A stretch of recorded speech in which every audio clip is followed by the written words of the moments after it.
Metal rectifier. भाई ये आपका एक मेटल रेक्टिफायर है, इसमें दो एसी के इनपुट होते हैं और आउटपुट के लिए हमारा डीसी होता है। तो इनपुट के लिए हमने दो वायर यूज किया है, एक यहाँ पे ब्लू कर लिया और दूसरा व्हाइट को हम न्यूट्रल की तरह यूज कर रहे हैं और ब्लू को फेस की तरह। फ्रेंड्स, असुविधा के लिए माफ़ी चाहता हूं। मैं आपको हमारे 3 कोर्सेज के बारे में बताना चाहता हूं।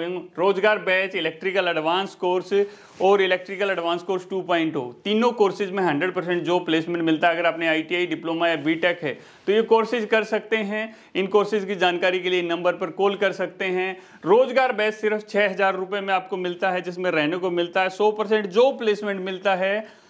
इसके बाद में इलेक्ट्रिकल एडवांस कोर्स सिर्फ आपको 10,000 रुपये का मिलता है, रहने को मिलता है, 100% जॉब प्लेसमेंट मिलता है। और इलेक्ट्रिकल एडवांस कोर्स जो सुपर कोर्स है, जिसको ITI, डिप्लोमा, बीटेक तीनों स्टूडेंट कर सकते हैं, ये सिर्फ 15,500 रुपये का कोर्स है, जिसमें आपको 100% जॉब मिलता है। अगर आपके पास जॉब नहीं है, फटाफट इस नंबर पर कॉल करो, अपना रजिस्ट्रेशन कराओ, अदरवाइज अपने दोस्त को भेज दो। और अब आगे की वीडियो का मजा लीजिए। दोस्तों कैसे हैं आप सब? आशा करते हैं कि आप सब बहुत अच्छे होंगे। और आज हम जो बार के स्किल टेस्ट का परीक्षण कर रहे हैं वो 4 पॉइंट स्टार्टर से कंपाउंड मोटर को कैसे चलाते हैं उस चीज को हम लोग आज देखने वाले हैं। तो सबसे पहले हम स्टार्ट कहाँ से करेंगे? भाई सबसे बड़ी चीज होती है कि हम स्टार्ट करेंगे कहाँ से। तो ये हमारा एक एक्सटेंशन बोर्ड है, इसको हम लोग सीरीज और पैरेलल दोनों के कनेक्शन इसमें किए हुए हैं। तो आप अगर सीरीज में इसको यूज करना चाहते हैं तो ये 2 पिन का सॉकेट है, इसको सीरीज की तरह, और यहाँ पे 3 पिन का लगा हुआ है, इसको हम पैरेलल की तरह यूज करते हैं।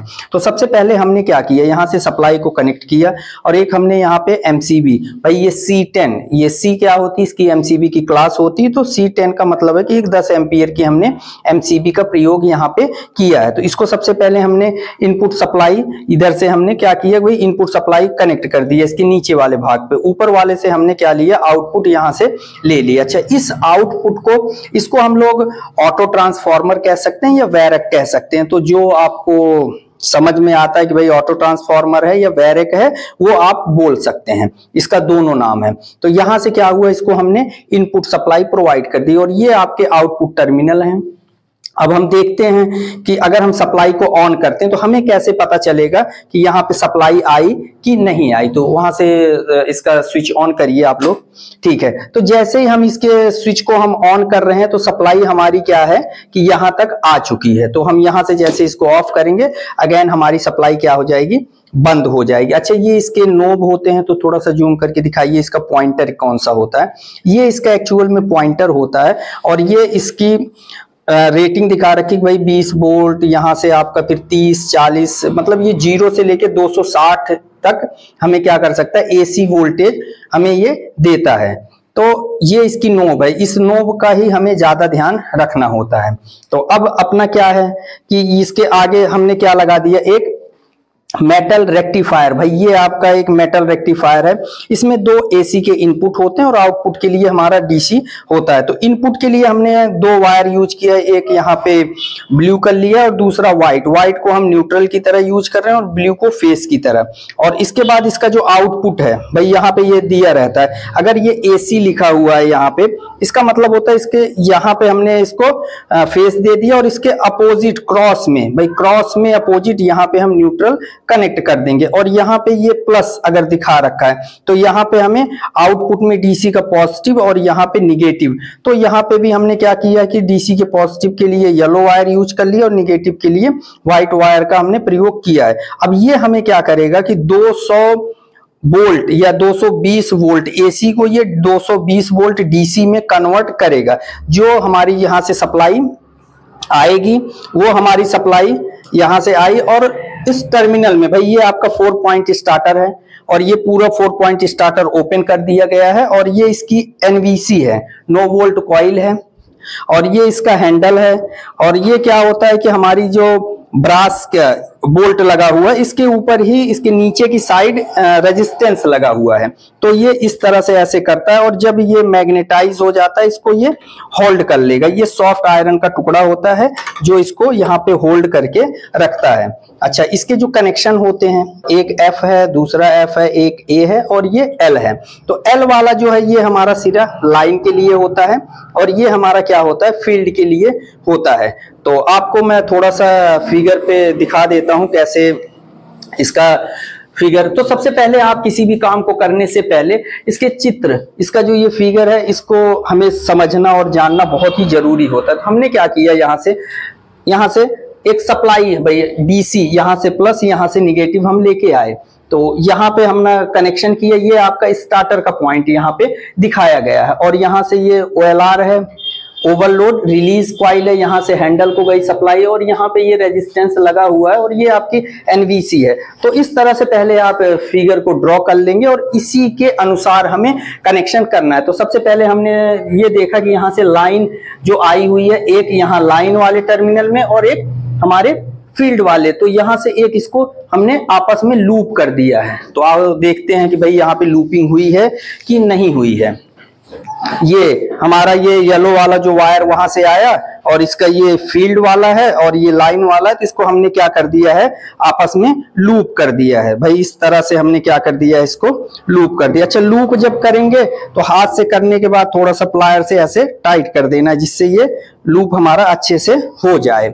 अच्छा, उसके बाद फिर क्या है, अगला हम फिर देखते हैं कि भाई अगला जो कनेक्शन इसमें दिखाया गया है कि यहाँ से ये माइनस वायर को हम लेके आ रहे हैं। माइनस को क्या है कि भाई ये आपकी संट वाइंडिंग है, ये कौन सी है, संट वाइंडिंग है, और इधर दूसरी हमारी आर्मेचर है। तो आर्मेचर के साथ जो हमारी सीरीज वाइंडिंग है भाई, ये जो हमारी सीरीज वाइंडिंग है ये आर्मेचर के साथ सीरीज में है, और संट जो रहती है ये क्या होती है, हमारी पैरेलल में कनेक्ट रहती है। तो यहां से हमारा जब ये निगेटिव आया, ये पॉजिटिव है, तो ये आर्मेचर में भी जाएगा और हमारी फील्ड में भी यहां से सप्लाई जाएगी। तो आओ देखते हैं हमने ऐसा कनेक्ट किया है कि नहीं। तो हमने क्या किया कि यहां से इसका जो निगेटिव वाला सिरा था, ये वाला, तो ये निगेटिव वाला सिरा, ये जो मोटर के हमारे टायर आर्मेचर के लिए है, और ये जो ब्लू वाली हमने वायर यूज किया ये सीरीज के लिए है। तो आपस में हमने क्या कर दिया, इसको यहाँ पे एक लूपिंग दे दी, और यहाँ से इसको न्यूट्रल हमने प्रोवाइड कर दिया। ठीक है भाई, न्यूट्रल हमने प्रोवाइड कर दिया। और नेक्स्ट एक बार फिर से हम चित्र में देखते हैं कि अभी अगला क्या हुआ भाई, न्यूट्रल यहाँ से प्रोवाइड कर दिया। अच्छा, अब इससे जो सप्लाई आ रही, एक यहाँ से हमारी ब्रास स्ट्रिप से होते हुए कहाँ आ गई, संट फील्ड को आ गई, और एक इस रेजिस्टेंस से होते हुए आर्मेचर में हमारी सप्लाई आ रही है।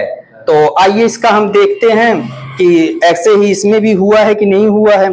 तो भाई यहां से देखो, जो हमारी आर्मेचर से सप्लाई निकली हुई है स्टार्टर की, ये हमारी सप्लाई आके, ये देखो भाई आर्मेचर से जो हमारी सप्लाई आर्मेचर के लिए निकली हुई है, तो ये आर्मेचर ही वाले पे हम लोग लाके इसको कनेक्ट कर रहे हैं, और दूसरी वाली जो सप्लाई है वो फील्ड से आउट हुई है और फील्ड में ही लाके हम इसको कनेक्ट कर दे रहे हैं। तो इस प्रकार से हमारा ये कनेक्शन जो है वो कंप्लीट हुआ है। अच्छा, हमारे ही स्टूडेंट का एक आइडिया था कि सर अगर मोटर क्लॉक वाइज में चल रही है, एंटी क्लॉक वाइज में चल रही, तो हमें कैसे पता चलेगा। उसके लिए इन्होंने ये इंसुलेशन इसके ऊपर एक टेप से लगा दिया कि भाई अगर सीधा इधर मोटर चलेगी तो ये इंसुलेशन के द्वारा बता देंगे कि चल रही है, क्योंकि कई बार होता ऐसा है कि हमें नहीं पता चलता है, और इसके द्वारा फिर हम एंटी क्लॉकवाइज जैसे इसकी फील्ड को आपस में चेंज करते हैं, मोटर हमारी एंटी क्लॉकवाइज चलने लग जाती है। अच्छा, आप लोग को जिसको भी प्रैक्टिकल करना है, बहुत अच्छे से करना है, आप आइए सेंटर पे, चीजों को अच्छे से सबसे पहले इसके बारे में हमें समझना आना चाहिए।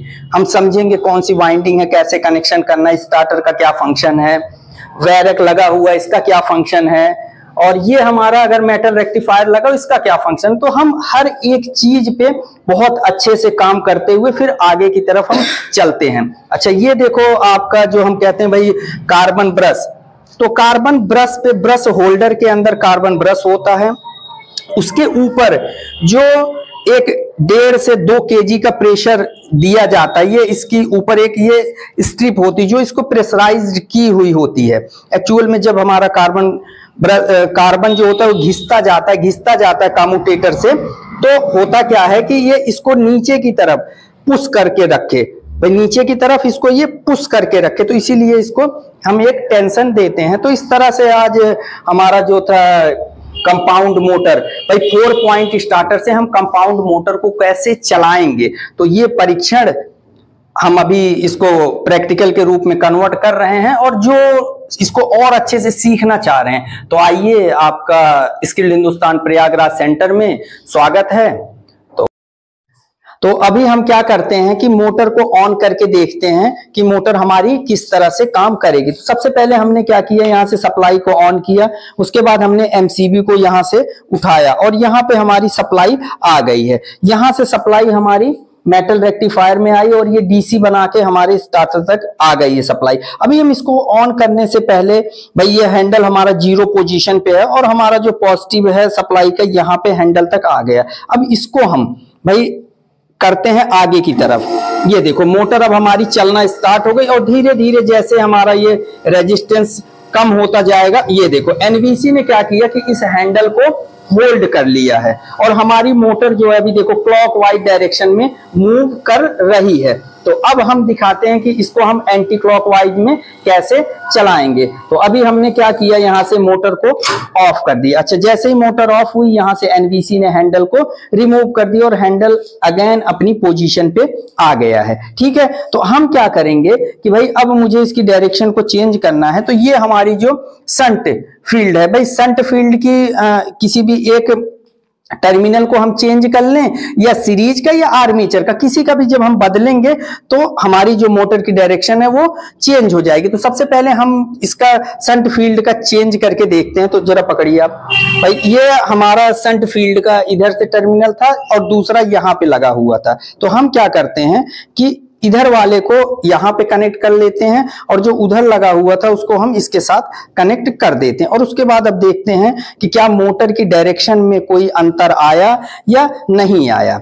तो ठीक है। अच्छा, जब भी वायर वगैरह आप देखना कि इसके शाफ्ट के पास ना रहें। तो चलिए हम दोबारा से इसको ऑन करते हैं। भाई एमसीबी हमने ऑन कर दी और यहाँ से सप्लाई अगेन हमारी आउट होने लगी। भाई इसको हम मोटर को 200 वोल्ट डीसी सप्लाई से चला रहे हैं। तो फिर दोबारा वही हम करेंगे, हैंडल को अगेन वापस किए, देखो ये अभी मोटर मेरी अब एंटी क्लॉकवाइज दिशा में मूव करने लगी। अच्छा, ये अपने आप ही हैंडल को एनवीसी ने लॉक कर लिया और मोटर अब हमारी क्लॉकवाइज डायरेक्शन में चल रही। तो हमने ये इसमें समझ लिया कि फील्ड को चेंज करके मोटर की डायरेक्शन को बदला जा सकता है, या आर्मेचर की फील्ड को या सीरीज की या संट की, किसी की भी हम अगर फील्ड को कनेक्शन आपस में चेंज करते तो मोटर की डायरेक्शन हमारी बदल जाती। अच्छा, एक चीज ध्यान देना, किसी एक का ही टर्मिनेशन चेंज करना है, ना कि दोनों का हम बदल देंगे तो अगेन मोटर मेरी जिस डायरेक्शन में चल रही थी उसी डायरेक्शन में चलने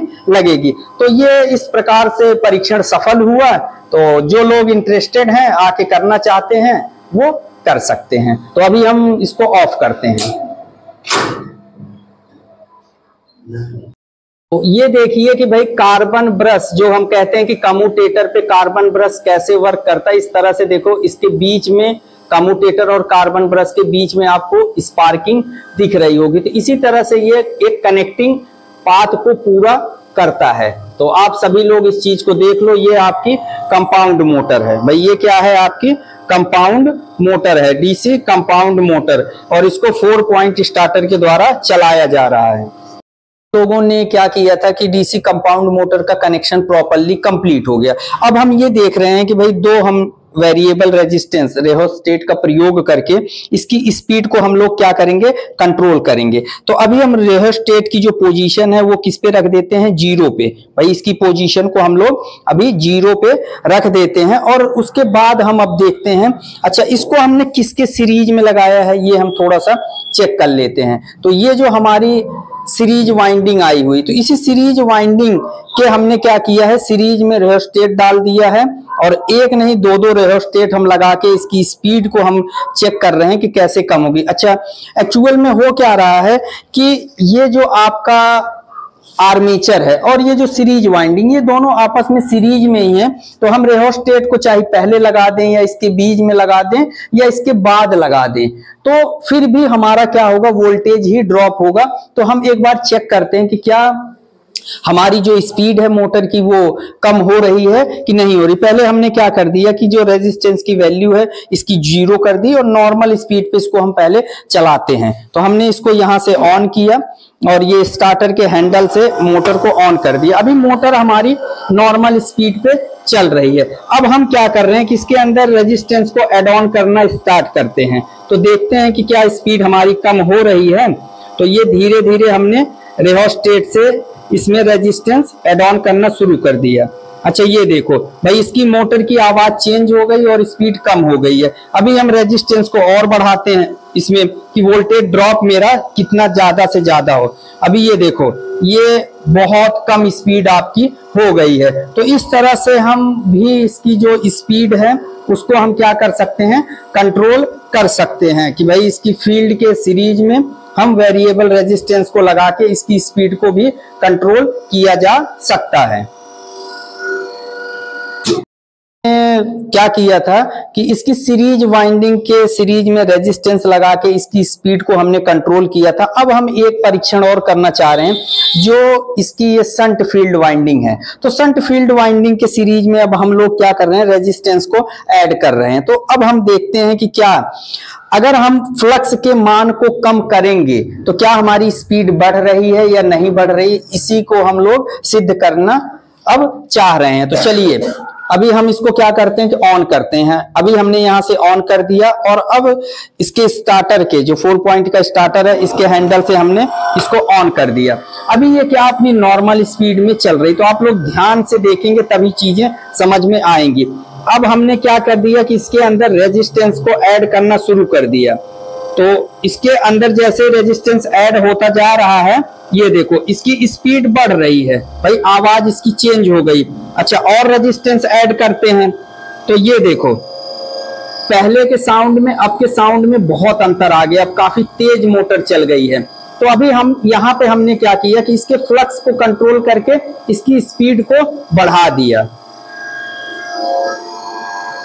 तो अभी हमने क्या किया है कि भाई यहां से हम रियोस्टेट से कंट्रोल करके देख चुके। अब हम वोल्टेज कंट्रोल करेंगे ऑटो ट्रांसफार्मर से, जिसका दूसरा नाम वैरेक है। तो इसके द्वारा अब हम करते हैं वोल्टेज को कंट्रोल और उसके बाद देखते हैं मोटर की स्पीड कम हो रही है या ज्यादा हो रही। तो सबसे पहले हमने क्या किया, सप्लाई को यहां से ऑन किया और यहां से स्टार्टर के हैंडल से मोटर को हमने क्या कर दिया, स्टार्ट कर दिया। तो अभी क्या है कि मेरी जो वोल्टेज है वो 200 वोल्टेज इसको हम दे रहे हैं। तो यहां से हम धीरे धीरे ये देखो जैसे हमने वोल्टेज कम करना शुरू किया, मोटर की स्पीड हमारी ये कम होती चली जा रही है। बहुत कम हो गई, बहुत कम हो गई और ये बहुत कम हो गई। तो हम वोल्टेज को भी कंट्रोल करके मोटर की स्पीड को कंट्रोल करते हैं। अच्छा अगेन हम देखते हैं कि जैसे यहां से हम वोल्टेज बढ़ा रहे हैं, ये देखो मोटर की स्पीड हमारी बढ़ती जा रही है। तो इस तरह से हमारा जो मोटर का परीक्षण था कि किस तरह से हम इसकी फील्ड को कंट्रोल करके, वोल्टेज को कंट्रोल करके अलग अलग ढंग से हमने इसकी मोटर की स्पीड को चेक किया है।